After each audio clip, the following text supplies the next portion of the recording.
Hey guys, today I want to look at how I did in the 21st Century Cup National English Speaking Competition, the Hong Kong round of the competition. And your boy was lucky enough to rank third and win this award in the competition. And of course, I have some thoughts about my own performance, so I'm going to do some self-critiquing today, and hopefully you'll learn something from the comments I gave myself. So let's begin. The format of the competition is as follows. In the first round, you deliver a 4-minute prepared speech. And in the second round, you give a 3-minute impromptu speech. Well, it's not completely impromptu because you get 15 minutes before the competition starts to prepare. And then in the last round, in the third round, you do a Q&A session where you answer a question about your prepared speech and then another question about your impromptu speech. And the whole thing, the 3 rounds are non-stop, which means you go through all 3 rounds together, which means the preparation you do for the impromptu speech, the second round, also is before all of the 3 rounds. So you do the preparation and then you go through all the 3 rounds non-stop, and that's it. So without further ado, let's start looking at the footage. Oh, and one more thing before we begin. You see how that guy is poking the mic at me? I don't know why I'm doing this, but you see how he's poking the mic at me? I know he's trying to be nice and, make sure my voice is projected through the mic correctly. But I mean, it's just too close for comfort, It's just like when my dog comes up to me and tries to get my attention so I can pet him, But it's just too close for comfort. So I wish he didn't do that. So because it made the rest of my speech, the footage shot, actually you can't see the lower part of my face or the lower part of the lower middle part of my face because the mic was in the way of my face. So now that that's out of the way, let's finally get to actually listening to my speech. What does global citizenship mean to me? Well, today I'm going to share with you how realizing my role as global citizen has changed my life in viewing my view of myself, the society, as well as the global challenges we face today. I've been a huge fan of new tech and gadgets, but since knowing how refugees in Syria struggled to even survive, I started to think about the meaning of life. Life should not only be about fulfilling our material needs, but there should be a certain purpose for each and every one of us to fulfill. And that's for me, that's education, where I can help students see beyond their surroundings and develop in them a sense of empathy. However, before we look beyond our surroundings, it's important that we're aware of what's happening around us. Let's take a look at Hong Kong's environmental protection policies. Do you really think that having fewer rubbish bins could reduce the amount of solid waste in our society? That's why we as Hong Kong citizens are obliged to urge the government to start reviewing and adjusting its policies. If we cannot even deal with basic issues that are closely connected with our daily lives, how are we to cope with the challenges our community is facing right now? So, to secure a promising future for the society, it's time we stop only caring about ourselves and start paying more attention to social problems and focus on solving them. Yet, even that is not enough. To become a true global citizen, we must have a comprehensive worldview. We all know that the climate is getting more unstable in the world nowadays, and that extreme poverty has always impacted developing countries. But since we as individuals are not affected, these problems were never paid attention to. On the other hand, look at China.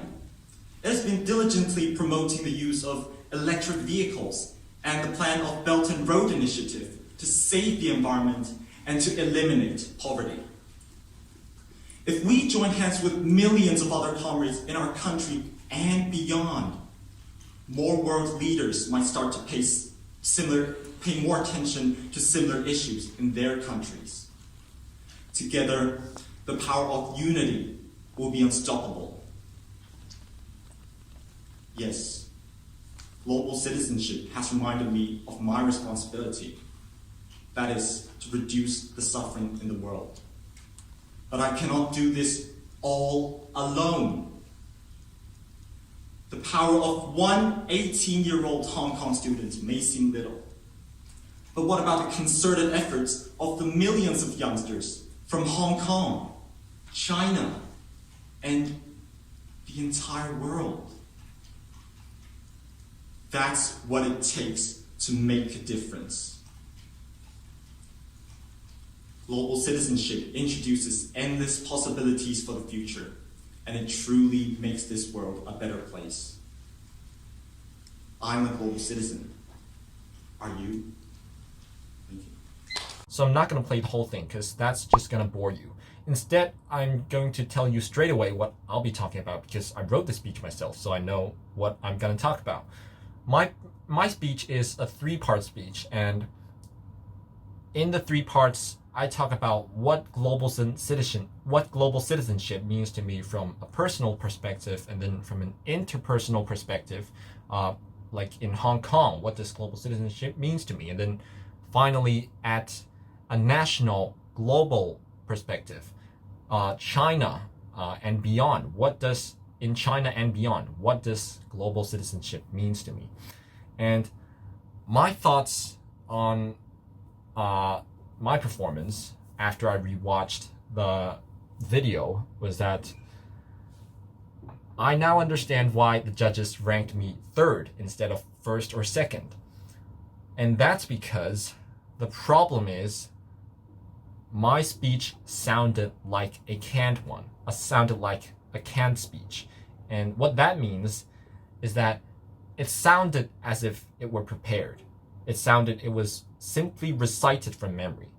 And of course, the speech was prepared, but what you want to do is to try and make something prepared seem impromptu, it was created. It was something that was created at the moment while you're actually giving the speech. You have to sound natural instead of simply reciting it from memory. And that's something I need to work on. I don't have the exact answer to that. I don't exactly know how to immediately do a really natural sounding prepared speech, but that's something I have to work on.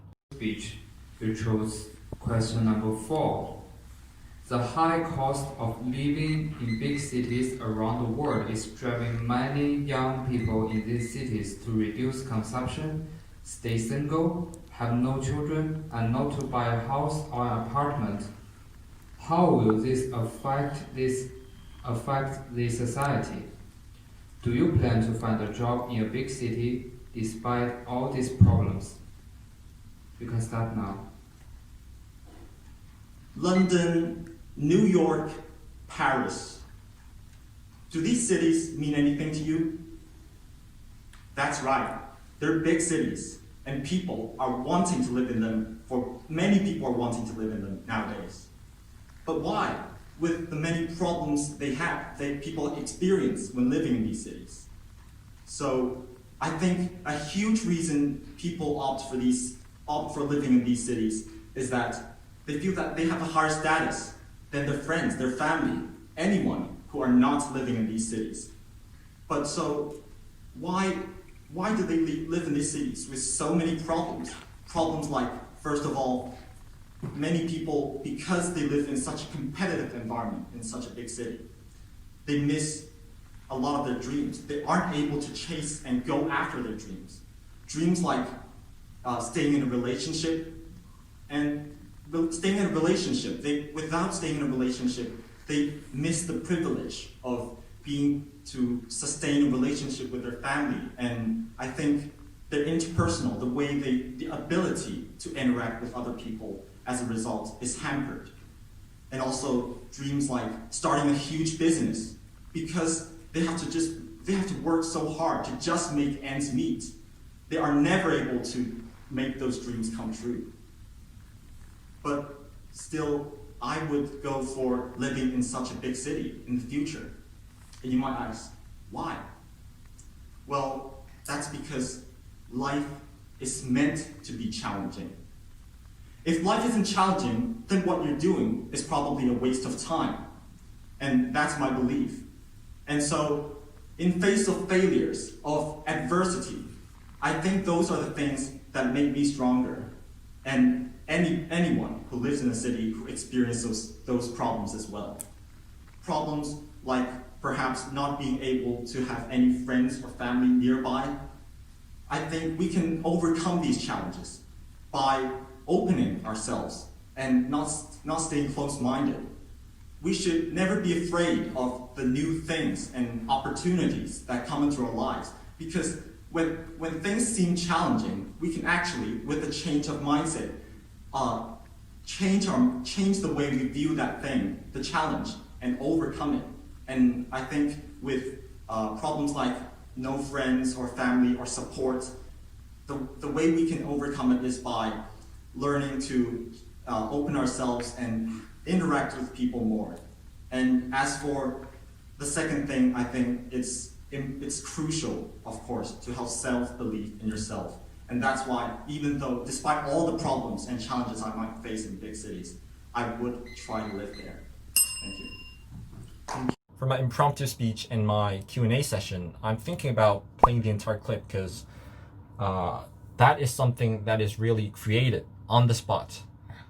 So I'll think about it when I edit this video. But for now, you can see that in my impromptu speech, I was going for a motivational style. And so I don't think style is my problem. I don't think styles actually affect how judges see you. It's just sort of a preference thing. So there's really no wrong choice when it comes to styles. What I think is the problem, though, is really the content. Because if you noticed, I went for a sort of rhetorical question at the beginning of my speech, and I said London, New York, or some other big cities. Now that I rewatched the footage, I don't understand why I didn't talk about Hong Kong, which is the place I live in, which is, I believe, is a big city. Because that's where I live. That's the place that I know the most about. So instead of talking about foreign big cities like London or New York, cities I've never been to, although I've come to know a lot more. I got to learn a lot more about these cities through social media or YouTube. I mean, those are the only ways, or the news. I mean, those are the sorts of ways I would get to know these cities from. But then Hong Kong is the place that I've lived in for the past so many years. So what better city is there to talk about other than Hong Kong?